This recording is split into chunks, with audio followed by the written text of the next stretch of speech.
السلام علیکم خواتین و حضرات۔ آج ہم سورہ بقرہ کی آیات 84 تا 87 تک کی تفسیر بیان کریں گے۔ آپ لوگوں نے ویڈیو کو فل دیکھنا ہے۔ اعوذ باللہ من الشیطان الرجیم، بسم اللہ الرحمن الرحیم۔ وَإِذْ أَخَذْنَا مِيثَاقَكُمْ لَا تَسْفِكُونَ دِمَاءَكُمْ وَلَا تُخْرِجُونَ أَنفُسَكُمْ مِنْ دِيَارِكُمْ ثُمَّ أَقْرَرْتُمْ وَأَنْتُمْ تَشْهَدُونَ ثُمَّ أَنْتُمْ هَؤُلَاءِ تَقْتُلُونَ أَنفُسَكُمْ وَتُخْرِجُونَ فَرِيقًا مِنْكُمْ مِنْ دِيَارِهِمْ تَظَاهَرُونَ عَلَيْهِمْ بِالْإِثْمِ وَالْعُدْوَانِ وَإِنْ يَأْتُوكُمْ أُسَارَىٰ تُفَادُوهُمْ وَهُوَ مُحَرَّمٌ عَلَيْكُمْ إِخْرَاجُهُمْ أَفَتُؤْمِنُونَ بِبَعْضِ الْكِتَابِ وَتَكْفُرُونَ بِبَعْضٍ فَمَا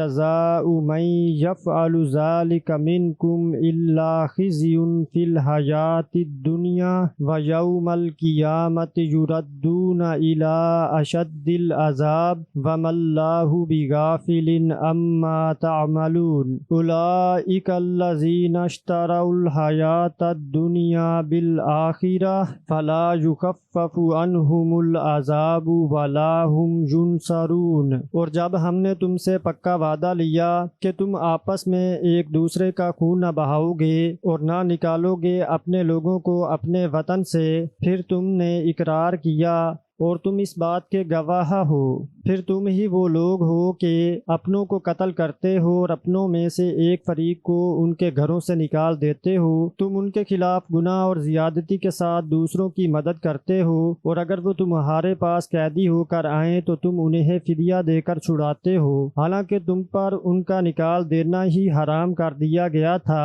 کیا تم کتاب کے ایک حصے پر ایمان لاتے ہو اور دوسرے حصے کا انکار کرتے ہو؟ پھر تم میں سے جو شخص یہ کام کرے گا اس کی سزا اس کے سوا کوئی نہیں کہ رسوائی ہو دنیاوی زندگی میں، اور قیامت کے دن وہ سخت ترین عذاب کی طرف دھکیلے جائیں گے۔ اور تم جو عمل کرتے ہو اللہ اس سے غافل نہیں ہے۔ یہ وہ لوگ ہیں جنہوں نے زندگانی دنیا کو آخرت کے عوض خرید لیا ہے، لہٰذا نہ تو ان سے عذاب ہلکے ہوں گے اور نہ ان کی مدد ہی کی جائے گی۔ معاہدے کی دفعات اور بنی اسرائیل کی عہد شکنی۔ اللہ تبارک و تعالی عہد رسول صلی اللہ علیہ وآلہ وسلم میں مدینہ کے یہودیوں اور اوس و خزرج کے ساتھ ان کے لڑائی جھگڑوں کی تردید فرما رہا ہے۔ اوس و خزرج کے لوگ جو مشرف با اسلام ہو کر انصار کہلائے زمانہ جاہلیت میں بت پرست تھے اور ان میں بہت سی جنگیں ہوئی تھی۔ یہود مدینہ 3 قبیلوں میں منقسم تھے، جن میں سے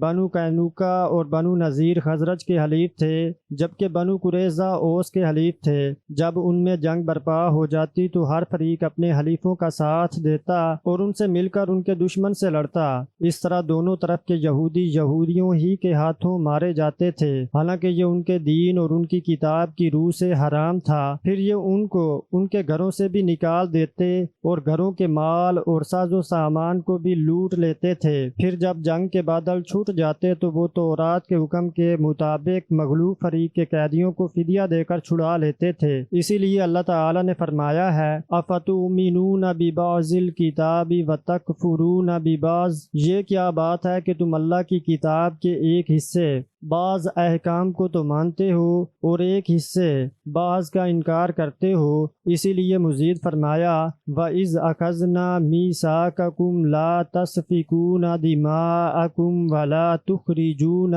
أَنفُسَكُمْ مِنْ دِيَارِكُمْ، یعنی ہم نے تم سے یہ عہد لیا تھا کہ ایک دوسرے کو قتل نہیں کرو گے، نہ گھروں سے نکالو گے اور نہ ان پر چڑھائی کرو گے، جیسا کہ فرمایا لہٰذا تم اپنے پیدا کرنے والے کے آگے توبہ کرو اور اپنے آپ کو ہلاک کر ڈالو، تمہارے خالق کے نزدیک تمہارے حق میں یہی بہتر ہے۔ اس آیت میں بھی فَاقْتُلُوا أَنفُسَكُمْ کی طرح وَلَا تُخْرِجُونَ أَنفُسَكُمْ فرمایا گیا ہے، اس لیے کہ ایک ہی ملت کے ماننے والے ایک ہی جان کے مانند ہوتے ہیں، جیسا کہ نبی صلی اللہ علیہ وآلہ وسلم نے فرمایا ہے۔ مومنوں کی مثال آپس کی محبت، رحمت و شفقت اور صلہ رحمی کے اعتبار سے ایک ہی جسم کی طرح ہے کہ اگر کسی ایک عضو کو تکلیف ہو تو سارا جسم بخار اور بیداری کے باعث بے قرار ہو جاتا ہے۔ اللہ تعالیٰ کے فرمان ثم اقررتم وانتم تشہدون کا مطلب یہ ہے کہ پھر تم نے اس عہد و پیمان کی معرفت اور صحت کا اقرار بھی کر لیا اور تم اس بات کے گواہ بھی ہو۔ محمد بن اسحاق رحمۃ اللہ علیہ نے ابن عباس رضی اللہ تعالیٰ عنہما سے اللہ تعالیٰ کے فرمان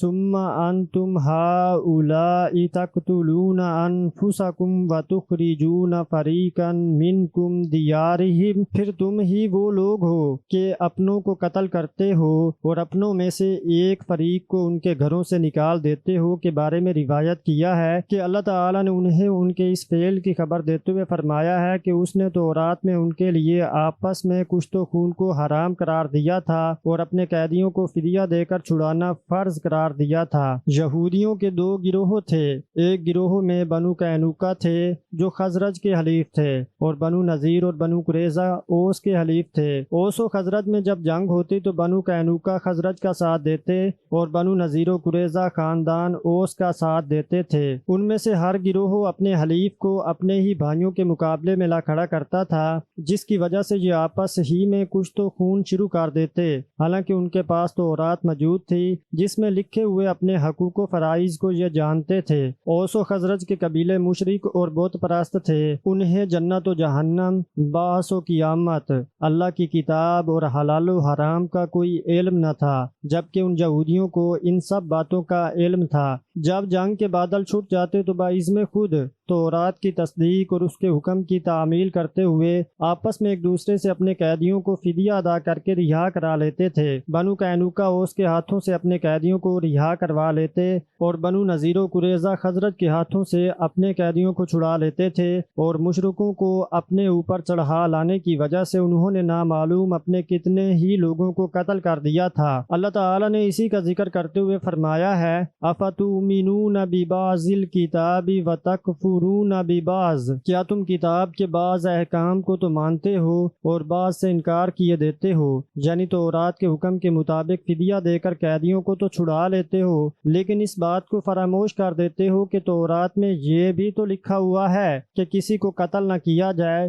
یا اسے گھر سے نہ نکالا جائے، اور محض دنیا کے حصول کی خاطر ان لوگوں کو غالب نہ کیا جائے جو اللہ تعالیٰ کے ساتھ شرک کرتے اور اس کے بجائے بتوں کی پوجا کرتے ہیں۔ اوس و خزرج کے ساتھ اس معاملے ہی کی وجہ سے یہ آیت نازل ہوئی تھی۔ اس آیت کریمہ اور اس کے اس سیاق سے جو رہنمائی ملتی ہے وہ یہ ہے کہ اللہ تعالیٰ نے یہود کی اس وجہ سے مذمت بیان کی ہے کہ تورات کے صحیح ہونے کا عقیدہ رکھنے کے باوجود یہ لوگ اس کے بعض احکام کو مانتے اور بعض سے انکار کر دیتے تھے، حالانکہ یہ جانتے اور اس بات کی گواہی بھی دیتے تھے کہ یہ صحیح کتاب ہے۔ یہی وجہ ہے کہ تورات کے حوالے سے یہ جو کچھ بیان کرتے ہیں اس پر انہیں امین قرار نہیں دیا جا سکتا اور نہ ان کی تصدیق کی جا سکتی ہے، کیونکہ انہوں نے ان تمام باتوں کو بھی چھپا لیا تھا جن کا تعلق نبی اکرم صلی اللہ علیہ وآلہ وسلم کی صفت، بعثت، ہجرت اور آپ کی حیات طیبہ کے ان واقعات سے تھا جن کے بارے میں سابقہ انبیاء کرام علیہم السلام نے پیشگوئیاں فرمائی تھیں اور وہ تورات میں لکھی ہوئی تھیں، مگر یہود نے، اللہ ان پر لعنت فرمائے، ان تمام باتوں کو چھپا لیا تھا۔ اسی لیے فرمایا فما جزاء من یفعل ذلک منکم الا خزی فی الحیات الدنیا، تم میں سے جو شخص یہ کام کرے گا اس کی سزا اس کے سوا کوئی نہیں کہ رسوائی ہو دنیا کی زندگی میں، یعنی اللہ تعالیٰ کی شریعت اور اس کے حکم کی مخالفت کی وجہ سے ان کی سزا یہ ہے کہ دنیا کی زندگی میں ذلت و رسوائی سے دوچار ہوں گے۔ وَيَوْمَ الْقِيَامَةِ يُرَدُّونَ إِلَىٰ اشد العذاب، اور قیامت کے دن سخت سے سخت عذاب میں مبتلا ہوں گے، اور یہ اللہ تعالیٰ کی اس کتاب جو ان کے پاس موجود ہے کی مخالفت کی سزا ہوگی۔ وَمَا اللَّهُ بِغَافِلٍ عَمَّا تَعْمَلُونَ، اور اللہ ان کے اعمال سے غافل بھی نہیں ہے۔ أُولَٰئِكَ الَّذِينَ اشْتَرَوُا الْحَيَاةَ الدُّنْيَا بِالْآخِرَةِ، یہی لوگ ہیں جنہوں نے آخرت کے عوض دنیا کی زندگی کو خرید لیا ہے، فلا یخفف عنہم العذاب، لہذا ایک لمحے کے لیے بھی ان کے عذاب میں کوئی تخفیف نہیں کی جائے گی، ولا ہم ینصرون، اور نہ ان کی مدد ہی کی جائے گی، یعنی نہ ان کا کوئی حامی و ناصر ہی ہوگا جو اس دائمی اور سرمدی عذاب سے انہیں نجات دلا سکے۔ وَلَقَدْ آتَيْنَا مُوسَى الْكِتَابَ وَكَفَّيْنَا مِن بَعْدِهِ بِالرُّسُلِ وَآتَيْنَا عِيسَى ابْنَ مَرْيَمَ الْبَيِّنَاتِ وَأَيَّدْنَاهُ بِرُوحِ الْقُدُسِ أَفَكُلَّمَا جَاءَكُمْ رَسُولٌ بِمَا لَا تَهْوَىٰ أَنفُسُكُمُ اسْتَكْبَرْتُمْ فَفَرِيقًا كَذَّبْتُمْ وَفَرِيقًا تَقْتُلُونَ، اور بے شک ہم نے موسیٰ کو کتاب دی اور اس کے بعد اس کے پیچھے پے در پے رسول بھیجے، اور ہم نے عیسیٰ ابن مریم کو کھلے معجزات دیے اور اسے روح القدس جبرائیل کے ساتھ قوت دی۔ کیا پھر جب کبھی تمہارے پاس کوئی رسول وہ چیز لایا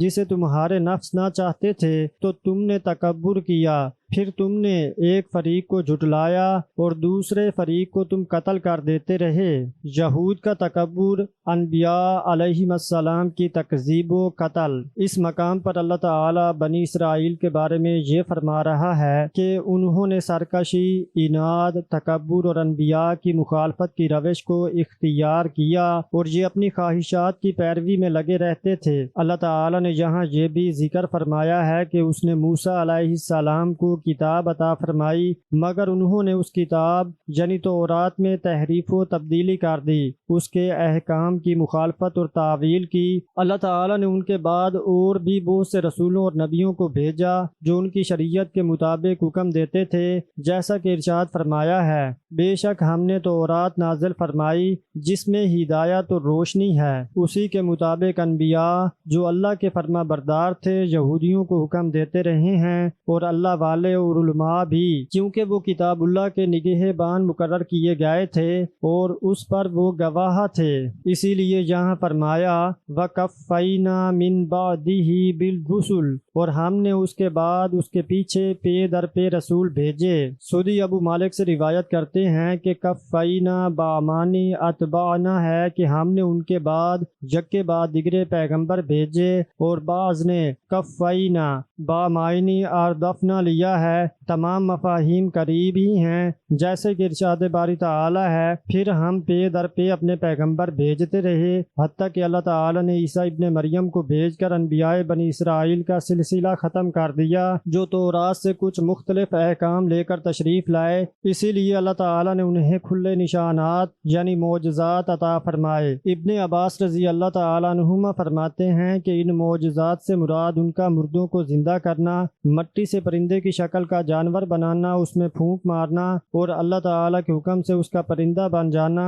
بیماروں کو شفا یاب کرنا اور ان پوشیدہ چیزوں کی خبریں دینا جن کو وہ گھروں میں ذخیرہ کرتے تھے، اور اللہ تعالیٰ کا روح القدس یعنی جبرائیل سے ان کی مدد کرنا۔ یہ تمام معجزات اس بات کی دلیل تھے کہ وہ اللہ کے پاس سے جس شریعت کو لے کر آئے ہیں وہ سچی شریعت ہے، مگر بنی اسرائیل نے ان کی شدید تکذیب کی اور تورات سے کچھ مختلف احکام لانے کی وجہ سے ان سے شدید عناد اور حسد کیا۔ جیسا کہ اللہ تعالیٰ نے بیان فرمایا ہے کہ عیسیٰ علیہ السلام نے اپنی بعثت کے مقاصد بیان کرتے ہوئے فرمایا، اور میں اس لیے بھی آیا ہوں کہ بعض چیزیں جو تم پر حرام تھی ان کو تمہارے لیے حلال کر دوں، اور میں تو تمہارے پروردگار کی طرف سے نشانی لے کر آیا ہوں۔ بنی اسرائیل نے انبیاء کرام علیہم السلام کے ساتھ حد درجہ برا سلوک کیا، بعض کی تکذیب کی اور بعض کو قتل کرنے سے بھی دریغ نہ کیا، اس لیے کہ وہ ایسے احکام لے کر آئے تھے جو ان کی خواہشات اور آراء کے خلاف ہوتے تھے، اور وہ انہیں احکام تورات کی پابندی کا حکم دیتے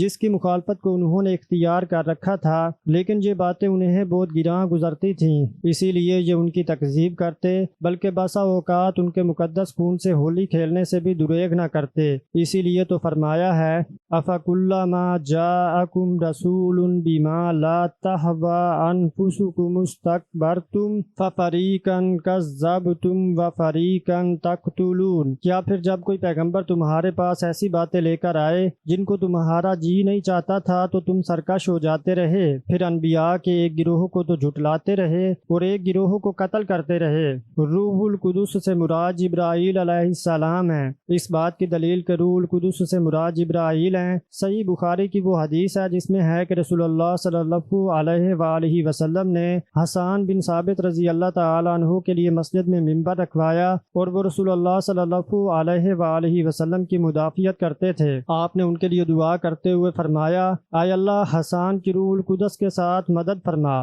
جب تک وہ رسول اللہ کی مدافعت کرتا رہے۔ روح القدس سے مراد جبرائیل ہی ہیں، جیسا کہ ابن مسعود رضی اللہ تعالیٰ عنہ سے اس آیت کی تفسیر میں صراحتاً مروی ہے۔ اس کی تائید میں یہ آیت بھی ہے، اس کو امانت دار فرشتہ لے کر اترا ہے، اس نے آپ کے دل پر القاء کیا ہے تاکہ لوگوں کو ڈراتے رہیں۔ صحیح ابن حبان میں ابن مسعود رضی اللہ تعالیٰ عنہ سے روایت ہے کہ رسول اللہ صلی اللہ علیہ وآلہ وسلم نے فرمایا، روح القدس نے میرے دل میں یہ بات ڈالی ہے کہ کوئی نفس اس وقت تک فوت نہیں ہوگا جب تک وہ اپنے رزق اور عمر کو پورا نہ کر لے، لہٰذا اللہ سے ڈرو اور اچھے طریقے سے رزق تلاش کرو۔ یہود کا قتل انبیاء علیہ السلام کی کوششوں کو جاری رکھنا۔ زمخشری نے فَفَرِيقًا كَذَّبْتُمْ وَفَرِيقًا تَقْتُلُونَ کی تفسیر میں لکھا ہے کہ اللہ تعالیٰ نے یہاں یہ نہیں فرمایا اور ایک گروہ کو تم نے قتل کیا، کیونکہ اللہ تعالیٰ یہاں یہ بیان فرمانا چاہتا ہے کہ ماضی ہی میں نہیں بلکہ مستقبل میں بھی ان کی یہی روش ہے،